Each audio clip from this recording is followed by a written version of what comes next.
Ça. Vous Bonjour. voulez nous parler, Eugénie, ce matin d'un livre qui fait débat, celui de Caroline Fourest sur le mouvement MeToo. Vertige MeToo, c'est le titre du livre de l'essayiste qui est connu pour ses prises de position féministes et engagée à gauche. Caroline Fourest se penche sur cette libération de la parole qui, depuis l'affaire Weinstein en 2017, n'en finit plus de résonner dans l'actualité. Alors, elle se réjouit des immenses progrès qui ont été faits dans la réception de la parole des femmes victimes de violences sexuelles, mais elle déplore les abus et veut protéger cette révolution de cet excès. Elle préfère le « je t'écoute » au « je te crois ». Elle dénonce la fin de la présomption d'innocence, le tribunal médiatique, où l'on condamne sans souci du contradictoire, sans preuve, sur un simple soupçon, mais aussi le deux poids, deux mesures de néo-féministes plus à l'aise pour condamner les crimes de Roman Polanski, auxquels sa victime a pardonné, que ceux de Tariq Ramadan, qui clouent au pilori les coupables quand ils sont riches et blancs, mais se taisent quand ils appartiennent au rang du Hamas ou quand ils sont issus de l'immigration. Elle met en avant ces cas où MeToo a été instrumentalisé dans des quêtes de pouvoir pour éliminer un ou une rivale ou gagner un poste. Alors, comment a été reçu le livre de Caroline Fourest ? Vous vous en doutez très mal.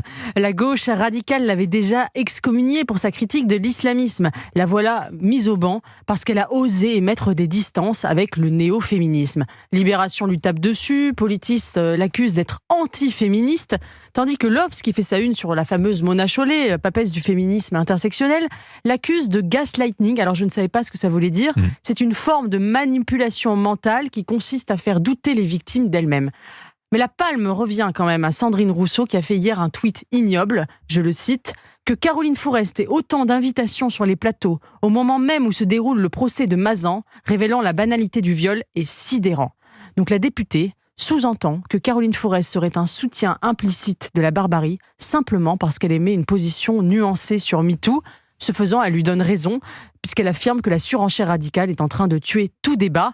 Vous savez, Dimitri, on dit souvent que la France est passée à droite, et c'est sans doute vrai, mais c'est aussi un pays où François Ruffin et Caroline Fourest, jadis deux grandes figures de la gauche, sont considérés par certains comme des réacs, parce qu'ils n'adhèrent pas aux présupposés woke de la nouvelle génération. Est-ce que vous croyez que la nuance est encore audible sur ce sujet des violences faites aux femmes, sur MeToo ? Je crains malheureusement que non, Dimitri, parce que, vous voyez, Caroline Fourest oppose le féminisme résilient au féminisme victimaire, le droit à l'indignation et la raison à l'émotion.